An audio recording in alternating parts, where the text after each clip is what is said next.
Shri Gurubhyo Namaha, Shri Matre Namaha.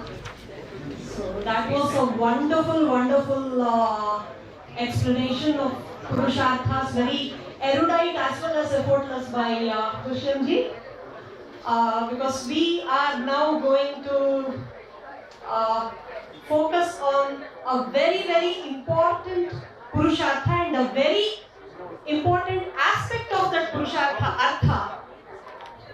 You know, Artha is one of the most important Purusharthas because in Purusha Artha there is Artha, right? We never called it Purusha Dharma, Purusha Moksha. Is it Artha?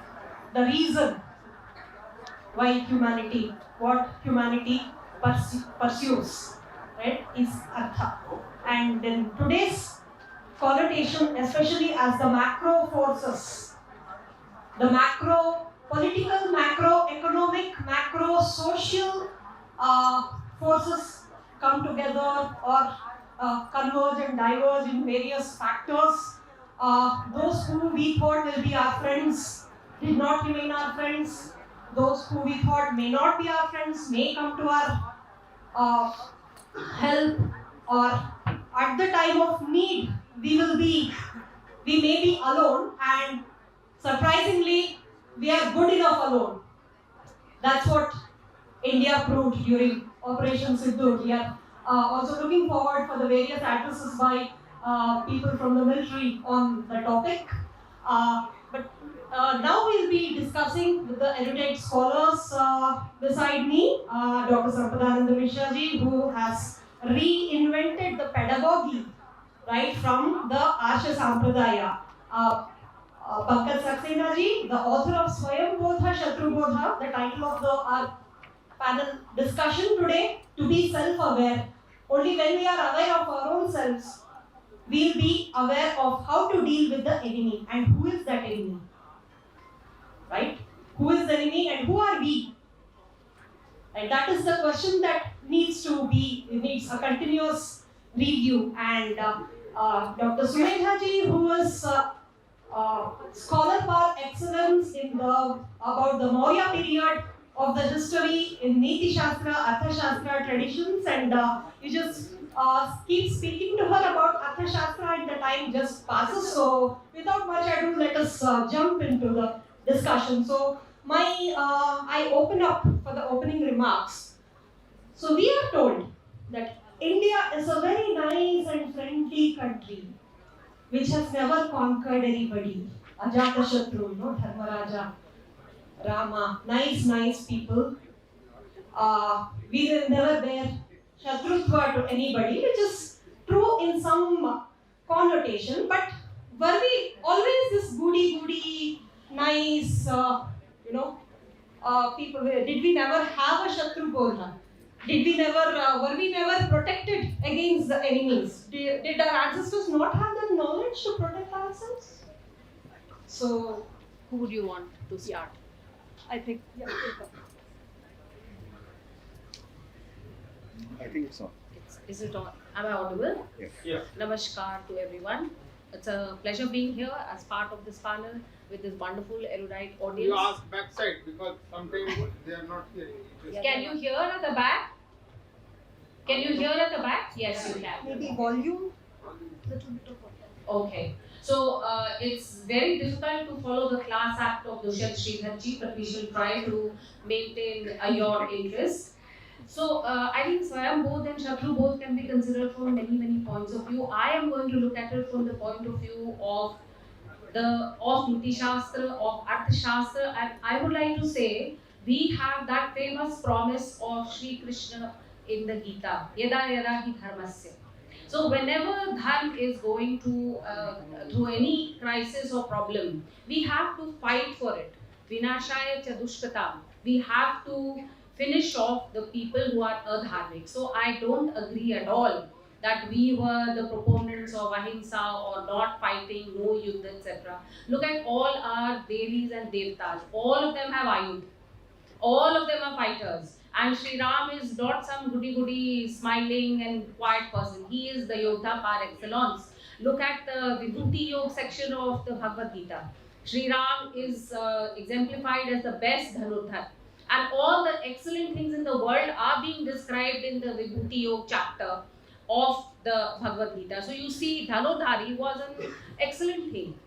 Now, if I come to Niti Shastra, then the ideas of Shatru, that is, it's called Ari, are very, very clearly defined. There is a nation, that nation has to save itself, and what is the dhuri of that nation? The pivot, that is Dharma. So, whenever Dharma is in danger, we have always fought. For that, we have had war, weapons, manuals for strategy. We have had from the Dhanurved to the Agni Puran to the Arthashastra. So we had the psychology of knowing our Shatrus, the reasons for when a fight was necessary, and the tools with which to fight. I'm sure we'll discuss all this later. Thank you. So looking forward, now Pankaj Saxena. Yeah, thank you, Sumita ji, and namaskar to everyone. I think this, when we became aware of this battlefield when social media came on, even the Hindu side, the so-called Hindu side, was very fond of saying that, we have never invaded anyone in the last 1,000 years or so. I mean, if that is true, that's your fault. Do not let your fault be your virtue signaling. We should have, if that was not the case, but we did. Because until it was the British era which made us forget who we truly are. I am currently studying the Northeast, and until 19th century, Hindu saints, Hindu swamis are very, very powerfully going to some of those communities which we had never reached before, and taking Vedic Sanatan Dharma to them, teaching them the best qualities of this marga. And apart from that, how did the Bali Hindus come to be? How did the Hindu temples get created in Vietnam, for example? One of the most ancient Hindu temples on the UNESCO World Heritage list are in Vietnam, also in Mysore. So how did we reach there? All of this never happened. We did invade. Of course, we had ethics. Of course, we had rules. Of course, we had a way in which we thought we were better than others. But that did not mean that we did not have any sense of Shatru. Like when I wrote this book and they say your title itself is very wrong, And why I say so? These are very very well-known objections. So one of them wrote to me, it's not in our DNA. Even if your argument is right, because they cannot argue with the arguments that are given there, the reasons that are given there, and they say it's not in our DNA. So first of all, I say this manner of speaking, it's not in our DNA. This is a cultural thing. You don't need DNA to change for it. You can learn it in a lifetime. You can learn it in a matter of few years. You don't need DNA to change it. And if you are talking about that, then you have to excise Gita and all of it, like she said. Then you have to forget all our gods and all our deities, all our Puranas, all Itihasas, even Vedas, even in Upanishads, you will find some references where there is ayodhya, where there is a fight. So you have to forget your entire tradition, believe in a wishy-washy thing which was created in last 50, 60 years, when we turned our sense of defeat into something morally, intellectually defensible to our own. It was an ego defense mechanism. A defeated society, defeated civilization, for some times it shields itself from the fact that it is defeated by these things that, it's not good to fight. So now the time has come for us to recognize ideological Shatrus. When I talk and I make it clear in my book, I'm not talking of people, of individuals. Sitaramji said that if you do not fight at the level of ideas, you have to fight in the streets. And so you have to take the fight ideologically. So those ideas, and just to sum up in the first volley of these questions, who is a Shatru? I will try to enunciate in just a few, one or two principles. A civilization which has a practice to accompany the truth statements that it is making. For example, there is something written in the Vedas. Vedas claim something. Our Upanishads claim something. They state something. Now, what is the accompanying practice to prove and test that truth? Is there an accompanying practice or not? So, in Bharatvarsh, in Sanatana Dharma, meditation, dhyana, yoga is the way in which you can test the knowledge that is given in the Vedas and the Upanishads. However, if you read the texts like the Bible and the Quran, there is absolutely no way you can test them. You have to believe in them. Which Quran? The Bible and the Quran, not Quran. Yeah. The Bible and the Quran, if you read them, there is no way to test them. It's a belief system. You have to believe it without any means of testing it. So civilization which gives you a means of testing the truth statements that it is given in your text, that is claimed by its wise man, It's a dharmic civilization, and those ideologies which claim that it cannot be proven and you have to believe it as it is, because that will necessarily create violence. If I am saying I am right and there is no way to prove it, in order for you to come over to my side, there is no other way. If you don't agree, I'll have to commit violence for you to come over to my side. So that creates all the trouble in the world. That is those ideologies which generate with this, which are dogmatic and which have no means of proving the truth. Those ideologies are Shatru, those ideologies are there. That is what I would like to say. Thank you. You want to say something? Namaskar to all of you. Whether we conquer,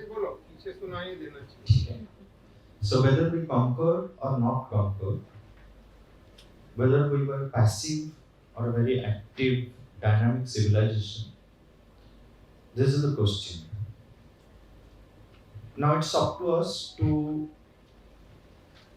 accept whether our narrative is really strong or we are apologetic. Now the question comes, India never conquered. If this is the question, this has been injected into the minds of Indians by the colonial, post-colonial, it's a construct. But if you look at our civilizational story, it has always been that dynamic, forceful civilization or martial civilization, not a passive civilization. Otherwise, we would not have celebrated the hero warriors. We would not have this concept of Chakravarti, Digvijayi. We would not have a Ashwamedha Yajna. But it has been forcefully injected into our minds that we were always passive. Going ahead, we will be discussing more about the passivity of or the dynamic aspect of our civilization. So with these words, I will just I share my own idea of how it is a colonial and post-colonial construct, and it has not been there in our civilizational ethos. Wonderfully opened. And in fact, I want to quote the incident from the Mahabharata where Yudhishthira gets this desire. Of all the people, Yudhishthira gets this prompt from Narada. So Narada has gone to, he roams around Swarga, Antariksha, Bhumi, and even the nether worlds. So Yudhishthira asks him, you might have met our father, Pandu. So how is he? Narada says, yes, he's happy, he is in the Swarga. He was a great king, so he is in Swarga. But he told me something. And what did he tell you? So, your father Pandu met Harishchandra in Swarga. And in today's parlance, your father was given the silver room and Harishchandra is given the presidential suite in that 5-star hotel called Swarga. The kind of services that Harishchandra commands and the kind of riches and pleasures that he has. Your father says, he asks, why am I not entitled to these kind of pleasures? Right? I have been a conqueror, I have been a just king. I might not have had a very long rule, but whatever I have done for dharma. So what is the difference between Harishchandra and me? And then Indra told me, Harishchandra performed the Rajasuya Yajna. So you died without performing the Rajasuya. So if your descendants, if your sons, grandsons, whoever, if they perform a successful Rajasuya Yajna, you will get these privileges. Which is why Yudhishthira wants to perform a Rajasuya Yajna. And it's beautiful because here you are not doing it for self, but you are doing it for your ancestors. Right? And you are doing it for your progeny. So here that brings me to the definition of self, Swayam. Is it the individual? Vyashti, is it the samishti? Or is it timeless? So shall we dwell on the concept of how do we evaluate the self? Forget about the enemy. Before defining what is the enemy, we need to define our own self, what we stand for. I think you should start this because you'll start at the individual level. I will go a little beyond that. Actually, I want to start at individual level. I will keep it to society, so you can start. Oh, okay. So I am a lifelong student of the Arthashastra, and I would like to definitely explain understanding yourself, not at the level of self, but go beyond to family, community, and finally the nation. So I will be speaking from the point of view I think the concept of self is never so Yes. narrow in the Yes. Indian this one. So When I self- think for myself, Actually, it is yes. for It becomes the entire universe. But of that universe, I will take the unit of the kingdom and the unit of the state, the nation, of which the leader is said to be the Vijigishu. What is the Vijigishu? That is the world conqueror. So there you have it, conquering again. But how do you understand this state? This state has that famous theory, the Saptanga state, the 7 Prakritis, with most people must be very familiar with. You have the king, that is Swami, Amatya, Janpad, Kosh, Dand, Mitra, and these 7 Prakritis make up, these are the elements of the state.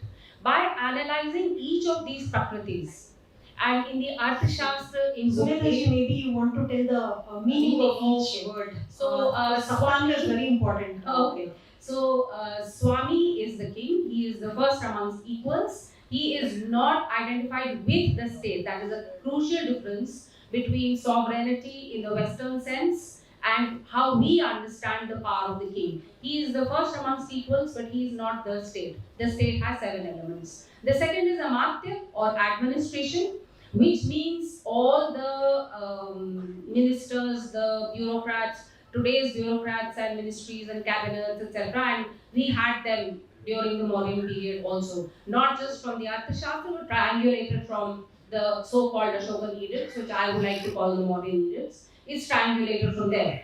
So you have administration. The third is Janpad. Janpad is the land and the people. So it includes both history, geography, culture, society, people, everything. That's Janpad.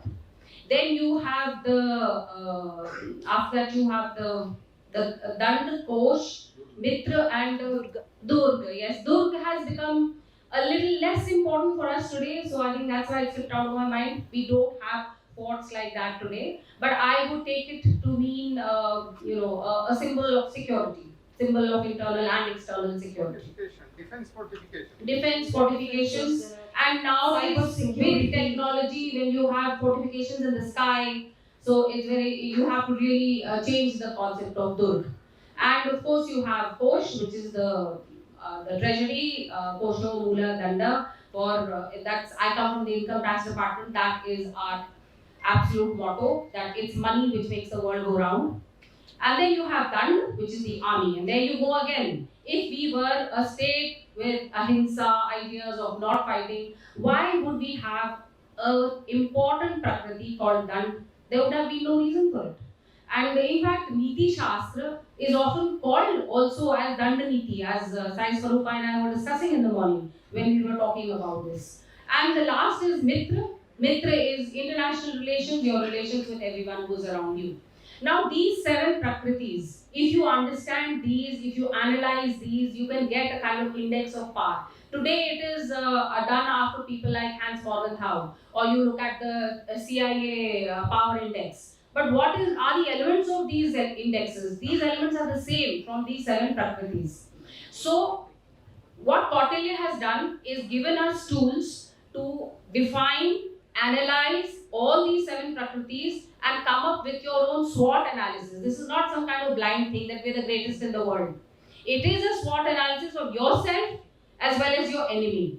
So you recognize yourself, then you recognize your enemy. That enemy is the Ari. There is also a very good definition of who and what the Ari is. Who is a good Ari, who is a bad Ari.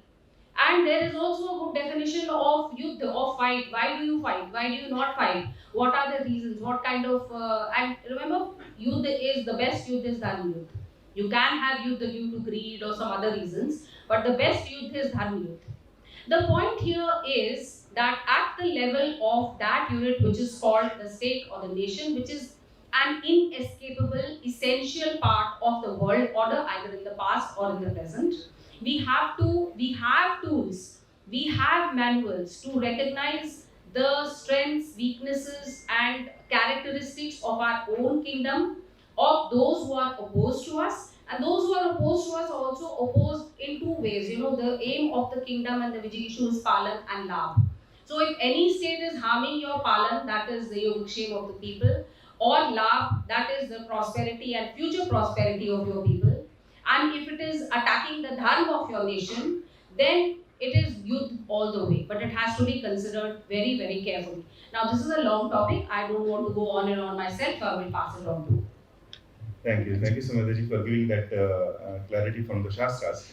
In my book, I make it absolutely clear I'm not talking of Atmabodh, about the self, because simply it's beyond my capacity to talk about that. So I'm not talking about that. When I say Swayambodh, it's the sense of Hindu society, how Hindu society sees itself.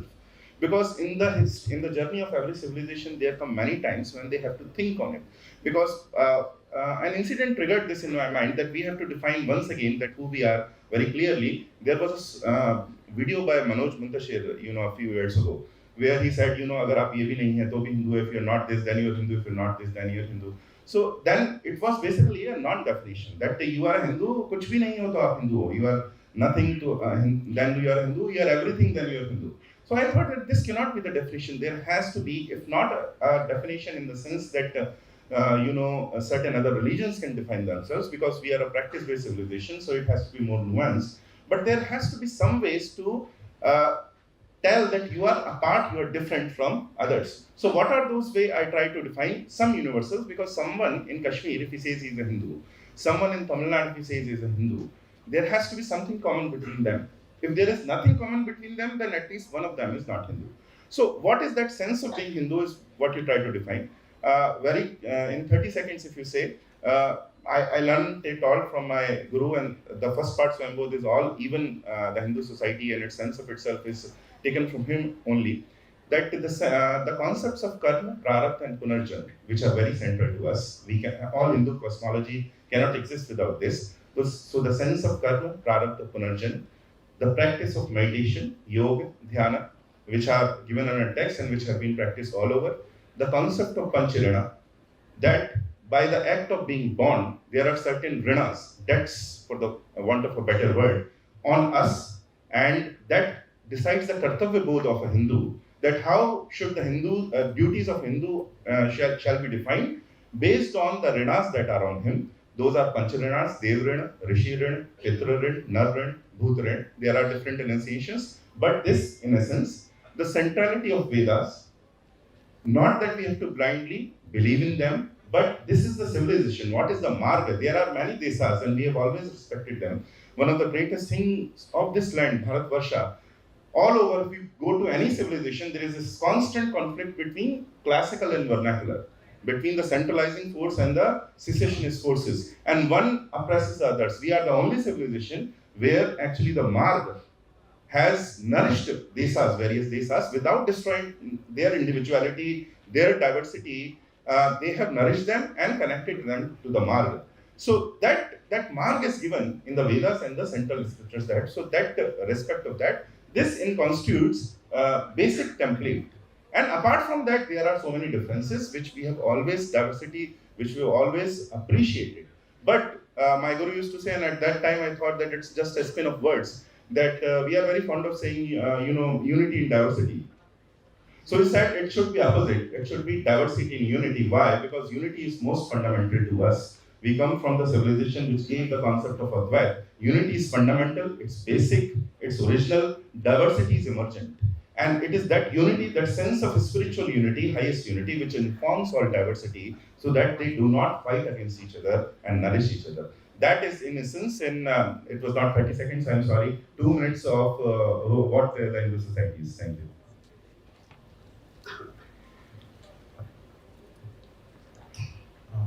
In this world of binaries or dvandvas, there has been no time when one, it's free from Shatrus. The existence of both negative and positive, Shatru and Mitra, will always be there.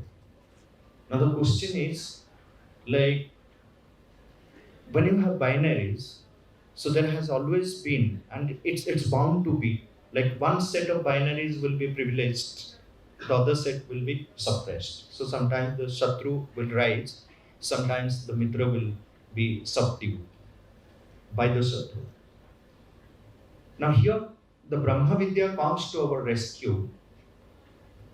How to handle this situation when we are a part of, an integral part of this Dvandvatmaka Jagat. One can never, whether, in the matter of oneself, or one is dealing with the outer world.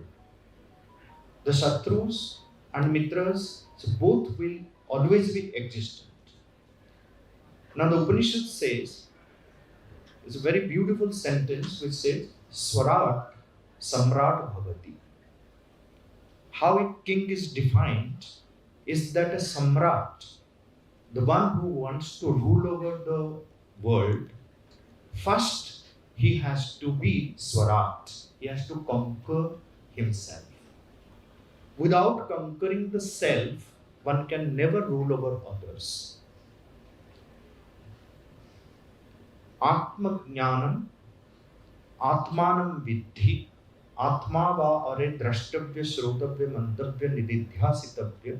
This is fundamental to our Sanatana Dharma, our civilization. I will explain that one has to see oneself. Hear the voice of the truth from within. Shrotavya, mantavya, think about it, contemplate on it, be meditated upon it. Nididhyasitavya. So unless and until one conquers oneself, because the enemies are both within and without. The inner enemies have to be conquered. Without conquering the inner enemies, the outer enemies can never be conquered. So this is the Brahma Vidya. That is why it gave focus, it gave always stress on the Swayambodha. Swayambodha has a, the meanings at different levels, you can say, but essentially, so what the Shastras have done, who is Shatru, to define that, it says, say for example, like you go to Bhagavad Gita, the Daivasura Sampada Vibhaga Yoga. So it clearly defines what we are essentially. He says, Krishna says to Arjuna that you are born to Daivi Sampad. This is your essential character. Then it says what goes against it is the Asuri Bhava, the Shatru Bhava. So unless and until we know ourselves, our essential nature, it is even difficult to understand the Shatru, control the Shatru, or conquer the Shatru. So this is where comes the importance of knowing oneself, becoming the Swarat before one becomes the Samrat. Wonderfully elucidated. So that actually defines how the king should be, right? And as long as the king is not selfish, the ruler is not selfish, the leader is not selfish, we can trust him, to take the country, the society with him, right? And that just reminds me of this shloka, when we are defining ourselves.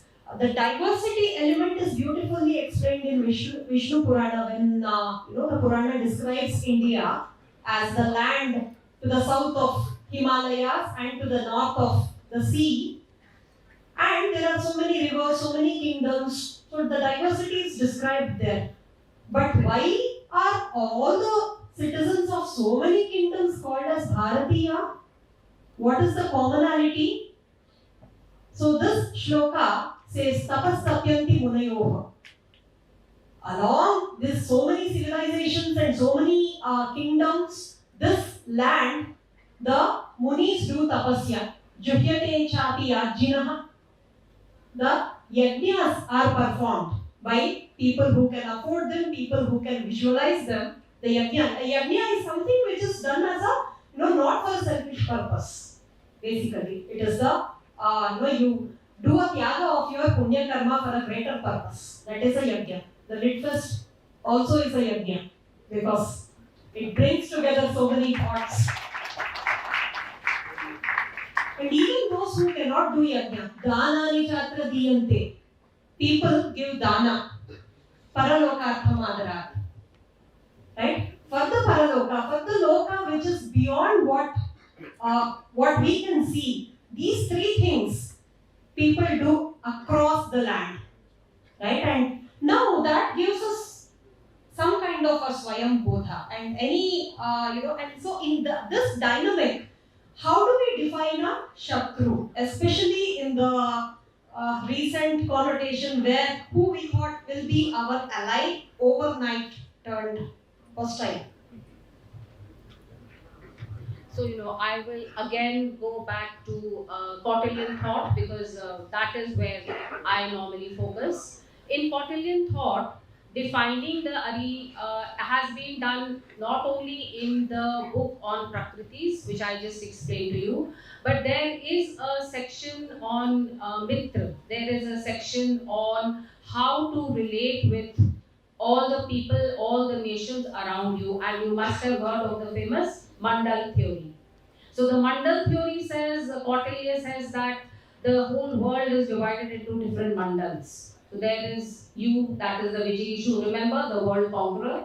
And then there is the Ari, that is your enemy. And then you have the Madhyam and the Udasi, who are also two very strong, powerful conglomerates. Now all these categories are not single nations, they are conglomerates. The Ari is a group of people who are not your allies. Now, in the context of what Sai Swarupa just said, of today's very quickly shifting sands, the Mandal theory provides us a very good mapping of understanding the international relations and who are the kingdoms, who are the nations today, nation states which become our enemies and our friends. So the Mandal theory can map this out. The advantage is that it gives you groups, it also gives you individuals. So if you are looking at China, then China's relationship with the USA, China's relationship with Russia will also be included in this Mandal system.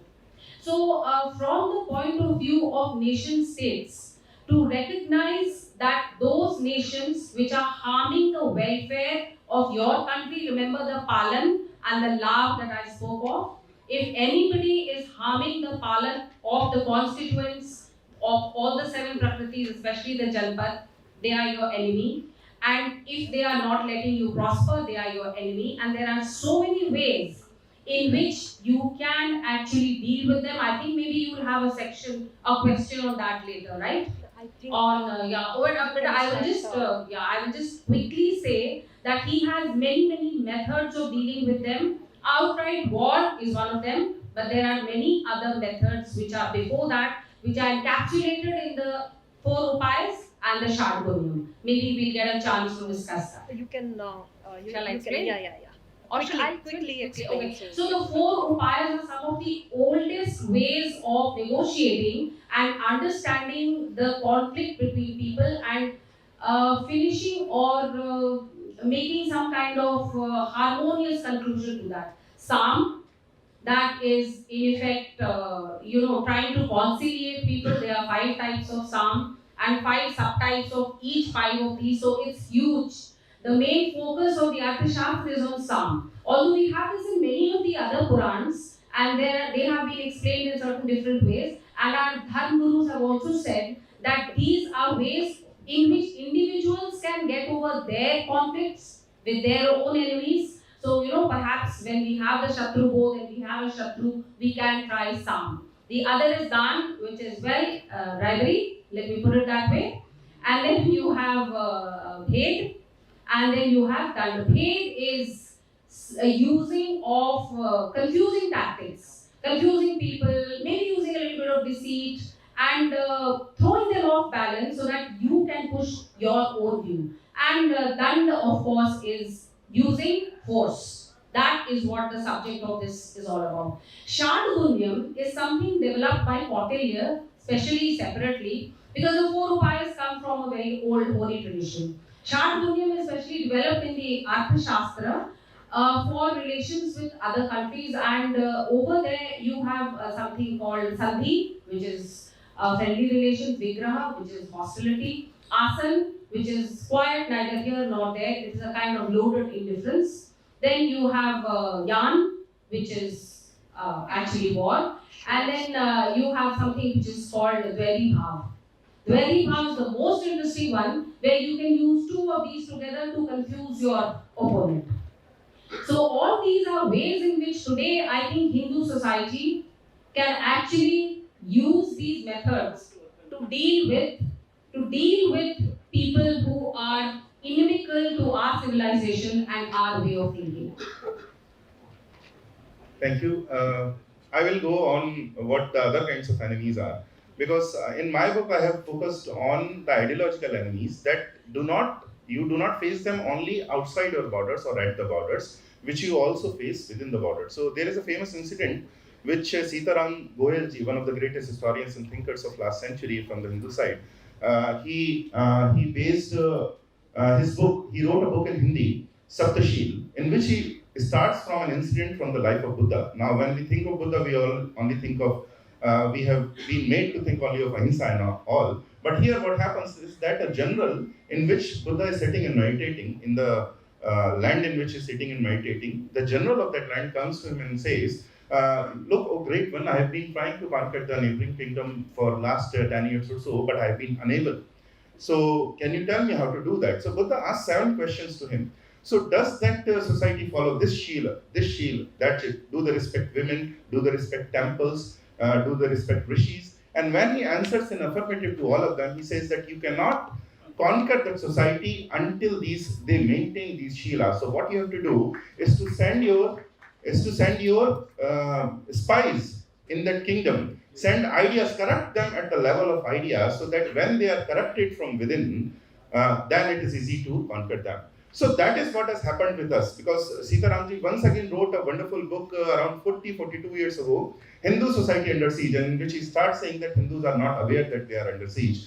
The thing is that I have seen this movement move forward 23 years ago when my guru put me on this path. Till here, there is a great progress. Right now we have LitFest where we can talk about these things. At that time, if you were to shout at the top of your voice in your city, people will call you Pagal and nobody will pay attention. So we have come a long way. When police will come to arrest Yeah. They did. Sitaramji was arrested also. Yes. So that was the stage, and now we have come where we can talk about these things. But the thing is still enough number of Hindus do not realize that they are under siege, because the enemy at the level of ideas is a very different enemy. What we are used to traditionally, that's why I say that the Swayambodh is not enough. Because when you encounter an enemy which you never have before, so lest it becomes controversial, but it could be, for example, in COVID, what happened, when a new virus comes, there is no defense in your society, everyone falls sick. And most of the people fall sick. But over the time, you study them, you study those strains, and then you develop defense and also vaccines. Vaccines have internal defense mechanisms. So both for natural and cultural vaccines to evolve, it needs some time, it needs some study. That is why specifically studying Shatru is very important. These ideas which actually invaded our civilization corrupted many minds, where what we know as religion, it was weaponized. Politics weaponized religion, turned it against us. So we need to know what those ideas are. Ideas which believe in, because I start my book with one idea and I will end it there also, that I was going in Vidisha to a temple and my driver was there. Now there was a huge rally in Vidisha, and mind you, MP is not known for its minorities. And there was a huge rally of Muslims. They were protesting for something which had happened in Palestine. So my driver asked a very pertinent question: how were they able to unite across national, international boundaries? And why are we divided on the issues of land, language, and all of that? So what is that idea? We need to study that. And in my book I've done, I will not elaborate it here. What are those ideas which makes them united across all borders of land, language, ideas which we need to study, only then we will be able to make a difference. Thank you. So Pankajji's book, I guess, is available outside. We'll be launching. Yes, we will. Okay. So the static and dynamic nature of the enemy, right? We have discussed the external, we have discussed the internal, but enemy may turn friend, friend may turn enemy, and something about that. Something like that. So the best way of explaining the static and dynamic aspect, we know the Sankhya Darshana, the Purusha and the Prakriti, the static and the dynamic. So there has been nothing like always static or always dynamic. So there has to be the static element as the force behind to support, and the Prakriti has to continue with the action, the dynamic action. There's a beautiful verse in the Gita which says, Karmani akarma yah pashe, akarmani cha karma yah. Seeing action in inaction and inaction in action. This action you translate as Prakriti and inaction into Purusha, then you can understand the verse in a better manner. And who is our enemy and who is our friend? Gita has a clear answer. Atmeva bandhuratmana, atmeva ripuratmana. You yourself are your enemy, you yourself are your friend. What is the solution? Uddharet atmanatman. And it says, deliver yourself by yourself. And how this dynamic aspect of Prakriti in the context today we are talking or today we are facing, or the civilization has been facing.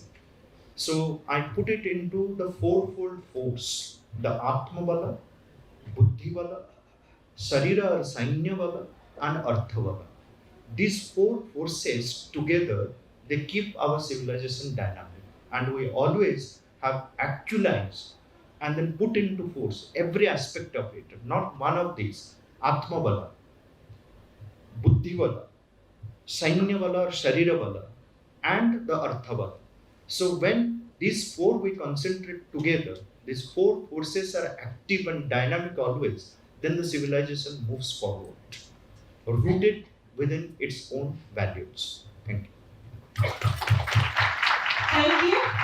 Wonderful discussion. I think each topic warrants a lecture, but we are unfortunately running out of time. And Any question? No, during the break, Yeah. we'll do the book launches now. You can interact during the topic breaks. We will now have book launches of both Shri Pankaj Saksenaji's book as well as Dr. Sankara and Ramashar's books. Yes, we request Puja Swami Vidyanandaji to please come on stage and read Shri Pankaj Saksenaji's books.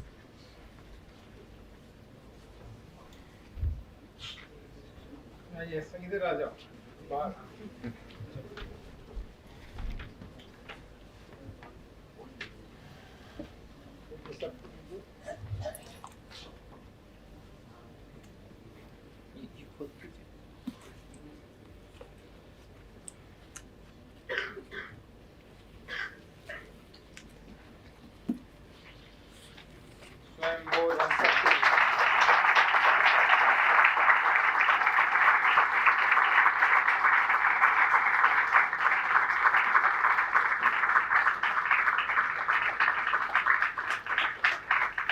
Antics கிளாக்னு சொல்லப்படுற பழமையான கடிகாரங்கள் நம்ம பேசு தமிழா பேச அலுவலகத்துல தள்ளுபடி விலையில விற்பனை செய்யப்படுது. தொடர்புக்கு திரையில தெரியுற நம்பருக்கு கால் பண்ணுங்க. பேசு தமிழா பேசு சேனலுக்கு ஆதரவு தந்து கொண்டிருக்கக்கூடிய பார்வையாளர்களுக்கு வணக்கம். அரசியல் ஆன்மீகம்னு மட்டும் இல்லாம இப்போ ஹெல்த்லயும் நம்ம வந்தாச்சு. ஹெல்த் சம்பந்தமான பிரச்சனைகளுக்கும் ஹெல்த் டிப்ஸுக்கும் ஹெல்த் கேருக்கும் இல்ல ஹெல்த் பத்தி ஏதாவது தெரிஞ்சுக்கணும் அப்படின்னு நினைச்சீங்கன்னா ஹெல்த் குரு சேனல் கண்டிப்பா உங்களுக்கு யூஸ்ஃபுல்லா இருக்கும். பேசு தமிழா பேசு சேனலுக்கு கொடுக்கக்கூடிய இதே சப்போர்ட்டை ஹெல்த் குரு யூடியூப் சேனலுக்கும் கொடுத்து அந்த சேனலை சப்ஸ்கிரைப் பண்ணி உங்க நண்பர்களுக்கு ஷேர் பண்ணும்படி கேட்டுக்கிறோம். நம்ம ஹெல்த் குரு சேனலோட லிங்கை டிஸ்கிரிப்ஷன்ல தரோம், மறக்காம செக் பண்ணி பாருங்க.